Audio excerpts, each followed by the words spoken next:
आता हे जे हळदीचं पीक आहे हे साधारण जूनच्या शेवटी किंवा जुलैच्या सुरुवातीला लावलेलं आहे आणि याची जी पूर्ण वाढ झालेली आहे आता आणि पीक जे तयार होते ते होते साधारण फेब्रुवारी आणि मार्चमध्ये. मग त्याच्यावर प्रक्रिया करून आपल्यापर्यंत जी हळकुंड येते ते फेब्रुवारी आणि मार्चमध्ये येणार आहे. आता हे क्षेत्र 3 एकर आहे पूर्ण, जे आपल्याला दिसते, जिथपर्यंत दिसते आणि थोडंसं त्याच्या पलीकडे आहे. काठोकाठ घेण्याचा आम्ही प्रयत्न करायलो, परंतु आपली नजर पण त्याच्यामध्ये कमी पडते आणि सगळं पीक एकसारखं आलेलं आहे. असं सहसा नसते, जास्त ज्यावेळेस लागवड असते त्यावेळेस मग ॲव्हरेज थोडंसं कमी येते. याच्यामध्ये तसं आपल्याला बघायला भेटत नाहीये. पूर्ण हळद एकसारखी आहे आणि याचा आनंद काही आवरच असतो.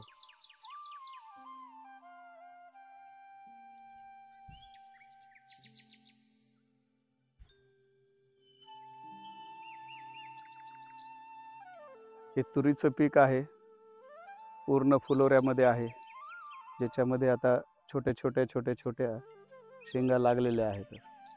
बारीक बारीक बारीक बारीक त्या प्रत्येकाला शेंगा अशा तयार व्हायल्यात आणि फुलं पण आहेत. या फुलापासूनच शेंगा तयार होतात. यावर्षी रोज आपल्या जेवणामध्ये असणारं हे पीक, तुरीची डाळ, त्याच्यामध्ये भरपूर किमती वाढल्यामुळं सगळ्यांच्या चांगलंच आता लक्षात आहे. अशा वेळेस हे पीक एवढं चांगलं बहरून आलेलं आहे. आता आपला शूटिंग करण्यासाठी आपण पूर्ण घेण्याचा प्रयत्न करतोय, तरी पण क्षेत्र येत नाही, आपले हात पुरत नाही येतं तेवढं उंचून आम्ही घेण्याचा प्रयत्न करतोय. हे पीक साधारण अजून 1 महिन्यानंतर पूर्ण तयार होते आणि त्यानंतर प्रक्रिया करून त्याची डाळ तयार केली जाते. आता थोडंसं आभाळ आलेलं आहे.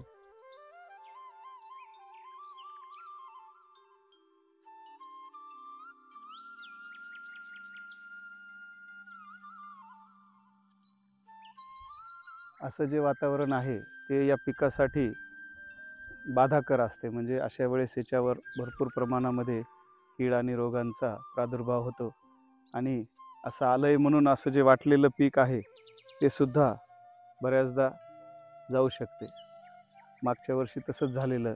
पूर्ण ह्या तयार झाल्या शेंगा आणि असंच आभाळ आलं, त्यावेळेस त्या प्रत्येक शेंगेला आळीनं पोखरलं आणि पूर्ण हातात आलेलं पीक सगळं वाया गेलं. परत त्याला फुलं लागतात, पण असे नाही. आता हे जसं असं पूर्ण याच्यामध्ये बहारामध्ये आलेलं आहे, पूर्ण फॉर्ममध्ये आहे, तशा प्रकारचं येत नाही. मग त्याच्यापेक्षा कमी प्रमाणामध्ये, कमी पर्सेंटेजमध्ये अशा प्रकारचं पीक येते. आता यावेळेस आनंदाचं काम आहे. थोडंसं संकट आल्यासारखं आहे, त्याच्यातूनही आपण बाहेर नक्कीच निघून जाऊया.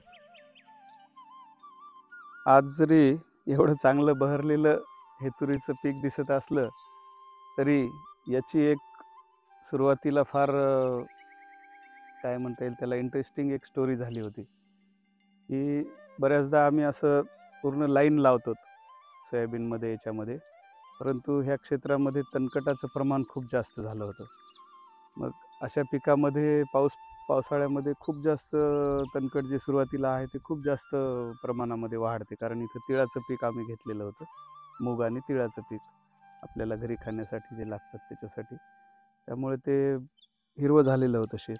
आता याला पावसाळ्यात नीट करणं अतिशय अवघड काम असते. मग त्याच्यामध्ये सर्वांनी आम्ही विचार करून असं ठरवलं की याला फुल्लीवर लावायचं. 3.5 बाय 3.5 किंवा 4 बाय 4 अशा अंतरावर त्याला जर लावलं तर मध्ये आपल्याला मशागतीला वेळ भेटते. आता हे जे आपल्याला त्याचे बुंदे दिसत आहेत, यांचे अंतर जे दिसतंय याच्यामध्ये, हे अंतरावर लागवड केलेली आहे त्याची.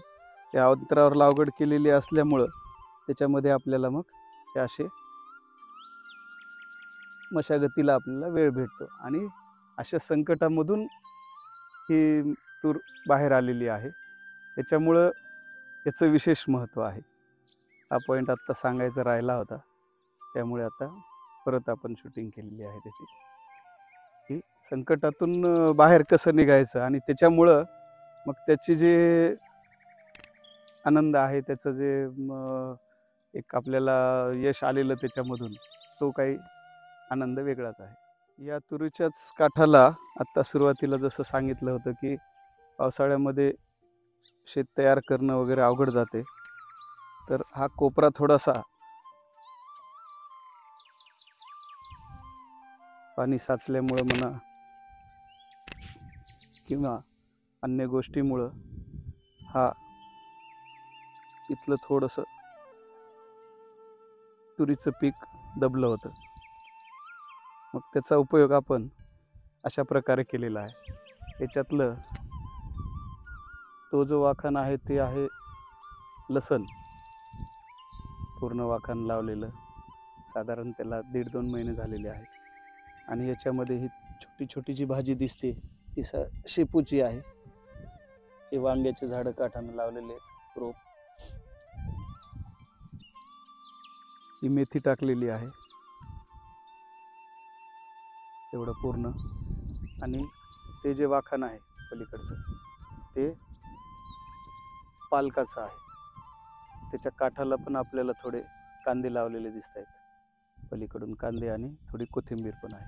म्हणजे आपल्याला जे आता रोज लागणाऱ्या वस्तू आहेत, भाजीपाला आहे, तो आपल्यापुरता, जे इथलं आपलं क्षेत्र सुटलं होतं तुरीच्या याच्यामधून, असं आपण बघू शकतो. आता हे असं चौकोन तुरीमध्येच आहे असं.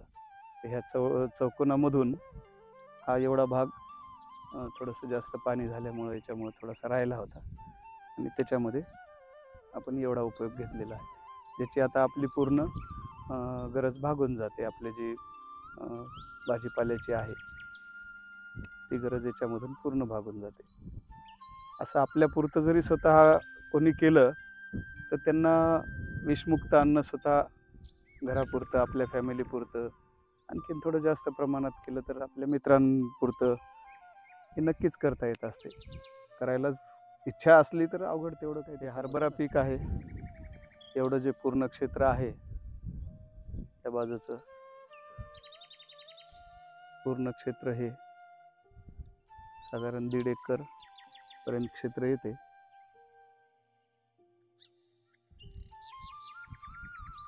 आत्ता आपण तुरीच्या शेतातून या समोरच्या आलो होतो, तिथं त्या वाखाणापासून आलेलो होतो, जिथं पालक आणि लसण होता. त्याच्यानंतर त्याच्या बाजूचं हे पूर्ण हरभऱ्याचं पीक आहे. याच्यामध्ये मागच्या वर्षी आपण अशीच बेड पद्धतीवर हरभऱ्याची लागवड केली होती. ते तिकडच्या हळदीचं जिथं आपण शूटिंग घेतली तिथली मागच्या वर्षी लागवड होती त्याच्यामध्ये. तर त्यावेळेस चुका अशा झाल्या होत्या की बेड पाडणाऱ्याने हळदीसारखे मोठाले बेड पाडले आणि त्याच्यावर आपण एकच लाईन घेतली होती, म्हणून त्याच्यातलं 2 झाडातलं अंतर झालं 4.5 फूट. मग ते खूप मोठं झालं, झाड वाढलं एवढाले, पण ते ॲव्हरेज थोडंसं त्याच्यामुळं दबलेलं राहिलं. मग ही झालेली चूक यावर्षी मात्र आम्ही दुरुस्त केली आणि बैलाच्या साहाय्याने छोटे छोटे बेड पाडले. त्या बेडवर सुद्धा हरभऱ्याच्या 2 लाईनी लावल्या. त्यामुळे आता 2 ओळीतील अंतर बरंच कमी झालं आहे, जे आपल्याला इथं स्पष्ट दिसते.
आज बाजारामध्ये केमिकल आणि कार्पेट पावडर यांनी पिकवलेली केळीच सर्वत्र उपलब्ध आहे.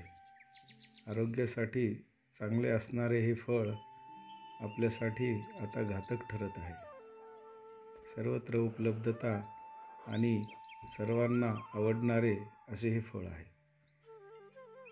नेहमी आम्ही स्वतःपुरती थोडीशी केळीची लागवड करत असतो, परंतु यावेळेस त्याचे प्रमाण थोडेसे वाढवून आपल्या परिचित मित्रांपर्यंतही यावेळेस ही पोहोचेल असा आमचा अंदाज आहे.